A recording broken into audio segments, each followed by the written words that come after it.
Assalamualaikum warahmatullahi wabarakatuh. Shalom, Om Swastiastu Namo Buddhaya, salam kebajikan. Saya Sydney Natasha dari Program Studi Pendidikan Biologi Universitas Kristen Indonesia. Pada kesempatan kali ini, saya akan membawakan materi tentang genetika populasi. Sebelum kita masuk ke materinya, saya akan membacakan suatu quotes dari Charles Darwin.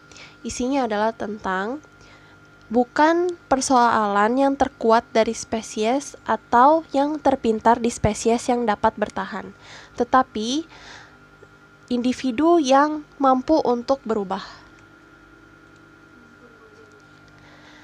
Saya akan mulai dengan pengertian dari genetika populasi. Genetika populasi adalah ilmu yang mempelajari tentang perubahan secara genetik dari waktu ke waktu. Genetika populasi menjadi salah satu dasar dalam mempelajari evolusi.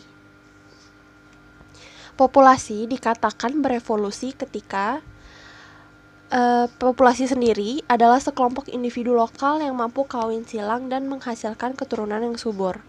Evolusi pada tingkat populasi adalah perubahan frekuensi alel atau genotip di dalam suatu populasi dari generasi ke generasi. Perubahan ini merupakan perubahan dalam skala terkecil yang seringkali tidak nampak, maka sering disebut mikroevolusi. Mikroevolusi akan tetap berlangsung sekalipun frekuensi alel berubah hanya untuk lokus genetik tunggal, sedangkan beberapa lokus gen lainnya dalam keadaan keseimbangan sementara. Karena di sini banyak disebutkan alel dan lokus, ada baiknya kita mengetahui terlebih dahulu arti dari alel dan lokus. Alel adalah pasangan gen yang terletak dalam lokus yang bersesuaian pada kromosom homolog dengan tugas tertentu untuk suatu sifat. Susunan gen dan alelnya dalam kromosom homolog disebut genotip. Pada heterozigot, alel yang menempati suatu lokus berbeda untuk setiap kromosom. Jadi, intinya alel itu dia membawa sifat, dia tuh yang mengkode sifat. Sedangkan lokus itu dia memberikan, dia yang menyusun alel, posisi-posisi dari alel. Ini ada gambar kromosom, dan ini alel. Lalu yang menentukan tempat ini adalah lokusnya. Kemudian ada istilah namanya gen pool. Nah, gen pool ini atau lengkang gen adalah kumpulan seluruh alel gen yang terdapat dalam suatu populasi pada satu waktu tertentu. Nah, jadi hukum Hardy-Weinberg ini menjelaskan bahwa populasi tidak mengalami evolusi jika frekuensi alel dan genotip dalam gen poolnya tidak mengalami perubahan selama beberapa generasi. Nah, gen pool ini terdiri atas seluruh lokus gen dari semua individu yang terdapat dalam populasi tersebut. Jadi misalnya ada 10 orang di dalam ruang kelas. Berarti gen poolnya atau lengkang gennya itu adalah gen dari 10 orang tersebut. Jadi gen dari masing-masing individu.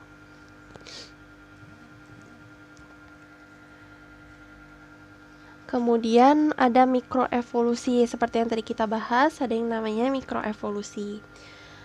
Jadi, hukum Hardy-Weinberg akan terjadi. Jadi, evolusi ini akan terjadi, evolusi di tingkat populasi akan terjadi apabila ada populasi yang sangat besar, populasi yang terisolasi, ada mutasi, ada perkawinan tidak acak, dan ada seleksi alam. Kita akan ke genetic drift dulu.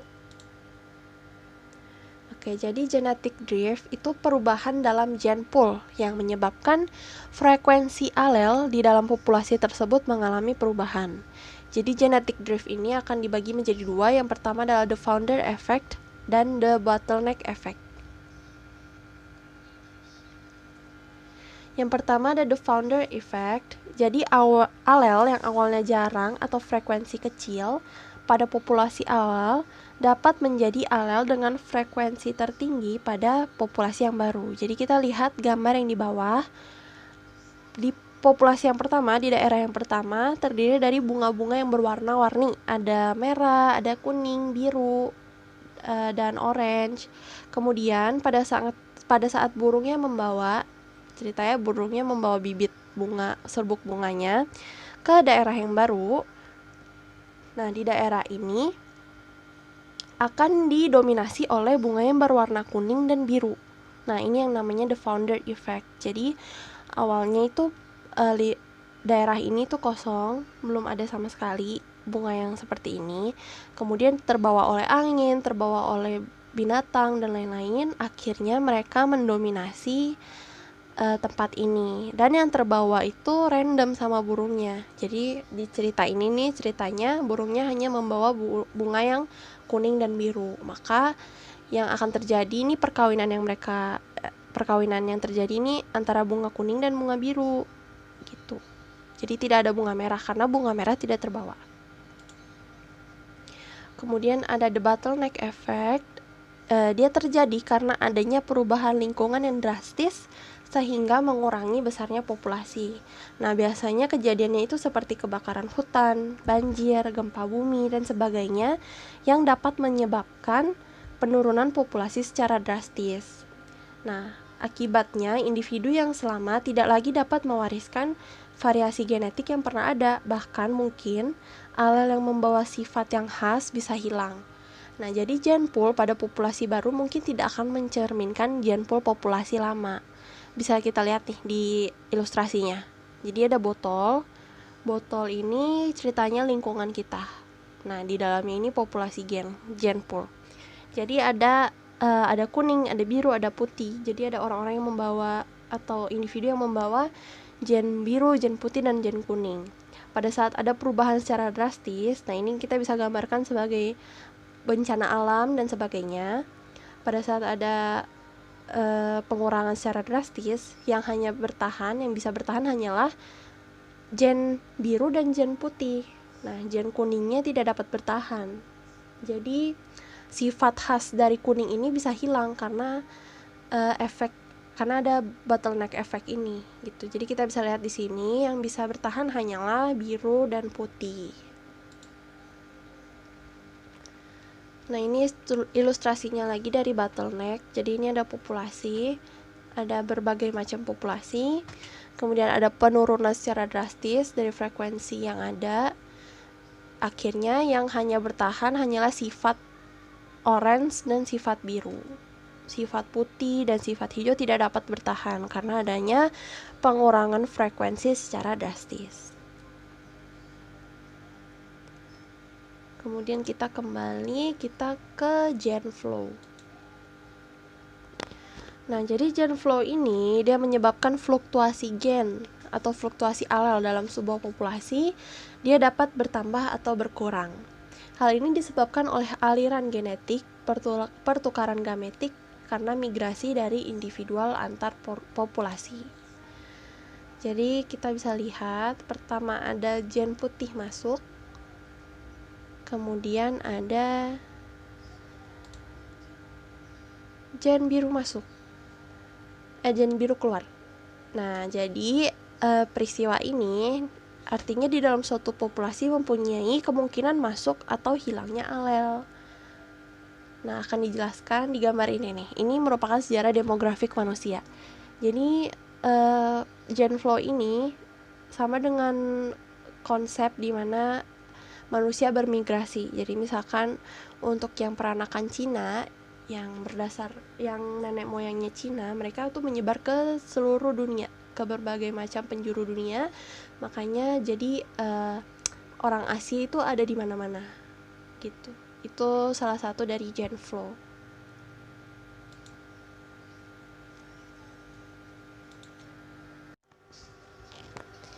Oke, sekarang kita ke mutasi. Jadi mutasi itu terjadi perubahan dalam susunan DNA suatu organisme. Perubahan susunan DNA yang terjadi pada gamet akan merubah gene pool populasi dengan menggantinya dengan alel yang telah mengalami mutasi. Jadi misalnya kita lihat misalnya mutasi yang disebabkan perubahan warna bunga warna putih yang disebabkan oleh alel A kecil menjadi alel dominan A besar yang warna merah. akan menyebabkan penurunan frekuensi alel A kecil menurun dan meningkatkan frekuensi alel A besar. Jadi ceritanya ada alel lain masuk ke dalam suatu populasi, alel yang telah mengalami mutasi. Terus dia masuk ke satu populasi itu, nah dia akan lama-lama menyebar. Jadi peningkatan frekuensi alel karena mutasi itu baru nampak nyata kalau individu dengan alel tersebut memiliki keturunan yang banyak atau adanya seleksi alam atau genetic drift. Jadi saya baca di jurnal kedokteran dari WHO BBC. Jadi di situ negara Singapura membuat pabrik nyamuk. Jadi pabrik nyamuk itu maksudnya ada nyamuk jadi mutasi, gennya udah berbeda, jadi mereka nggak bisa punya anak. Jadi gen mereka udah dimodifikasi dan mereka dilepas ke alam. Pada saat mereka dilepas ke alam, mereka akan kawin dengan nyamuk Dengue. Pada saat mereka kawin dengan nyamuk Dengue, mereka tidak akan menghasilkan keturunan karena modifikasi itu, karena nyamuk tersebut sudah dimutasi. Sama halnya dengan konsep mutasi ini.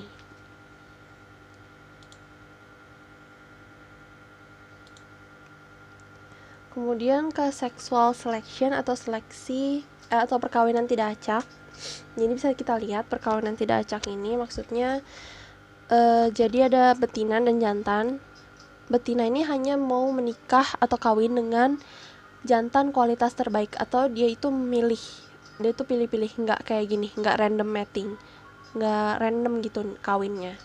Jadi yang dihasilkan adalah kumbang seperti ini lagi.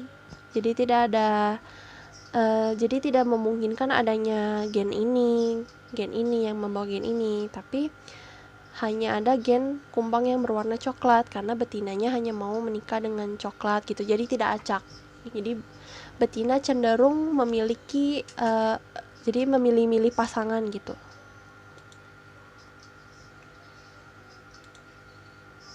Kemudian ke natural selection atau seleksi alam. Nah, jadi menurut Hardy Weinberg, seluruh individu di dalam populasi mempunyai kemampuan hidup dan fertil. Tetapi kenyataannya di dalam populasi terdapat keanekaragaman, dan di antara varian-varian tersebut ada yang mempunyai keturunan lebih banyak dari yang lain. Perbedaan ini karena adanya seleksi alam. Nah, jadi kalau kita lihat di ilustrasinya, ada burung elang dan tikus-tikus. Nah, tikus ini ada yang berwarna gelap, ada yang gennya berwarna gelap, ada yang gennya berwarna terang.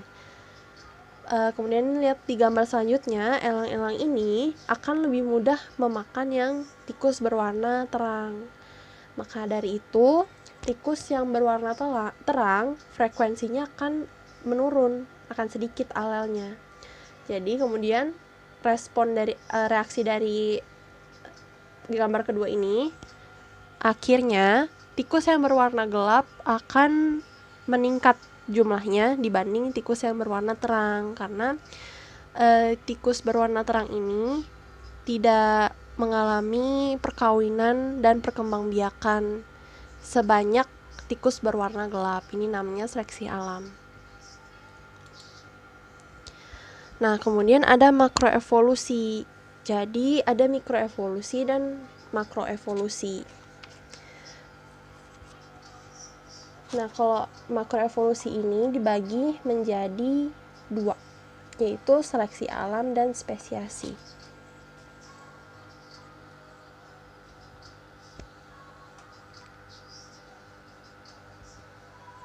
Kalau seleksi alam, spesies itu tidak diciptakan sesuai dengan keadaan atau bentuknya yang sekarang, tetapi mengalami evolusi dari spesies yang ada pada zaman dulu. Jadi nyambung ya sama yang penjelasan yang di slide sebelumnya.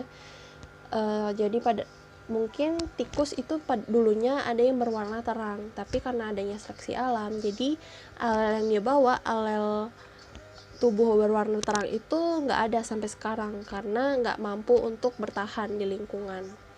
Nah, mekanisme evolusi menurut konsep Darwin ialah karena adanya seleksi alam. Menurut Darwin, dalam populasi suatu organisme ada individu-individu yang mempunyai sifat tertentu yang diwariskan dan dapat bertahan. Organisme lain tidak memiliki sifat tersebut, akhirnya populasinya menurun, sama kayak tikus tadi. Nah, jadi tikus tadi itu kan akhirnya dia nggak punya sifat untuk badan bertubuh terang. Jadinya yang badan bertubuh terang itu akhirnya nggak ada atau punah.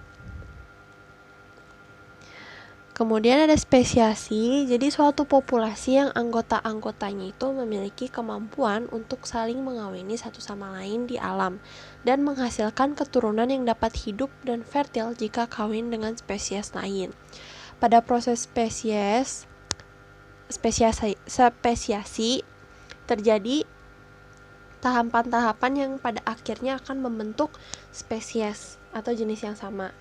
Untuk menghindari terjadinya interbreeding atau perkawinan darah antar spesies yang berbeda dari nenek moyangnya, harus ada yang namanya isolasi. Jadi isolasi dibagi menjadi 3, ada isolasi geografi, isolasi genetik, dan isolasi ekologi. Kalau isolasi geografi itu kelompok atau populasi itu terhalang oleh keadaan fisik lingkungan, seperti ada yang di laut, ada yang di gunung, sungai, bukit, dan lain sebagainya.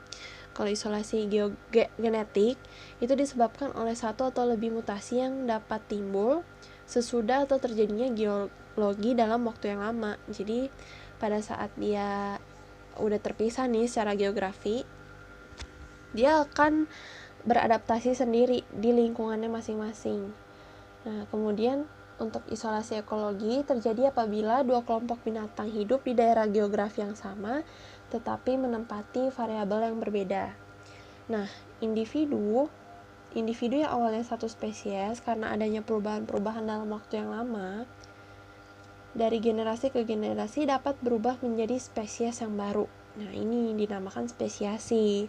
Jadi apabila 2 populasi yang berbeda beradaptasi pada lingkungan yang berbeda, maka masing-masing populasi akan mengakumulasi atau menyerap perbedaan-perbedaan yang terjadi dalam kumpulan gen tersebut.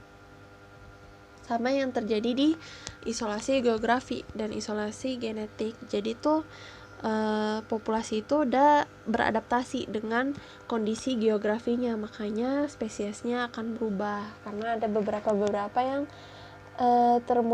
termutasi atau ala-ala tuh berganti gitu. Kemudian spesies itu dibedakan berdasarkan aliran gen. Di antaranya ada spesies alopatrik karena adanya isolasi geografik dan spesies simpatrik atau adanya isolasi genetik. Misalkan terjadinya perubahan struktur dan jumlah kromosom. Sekian materi tentang genetika populasi dari saya. Terima kasih. Semoga bermanfaat.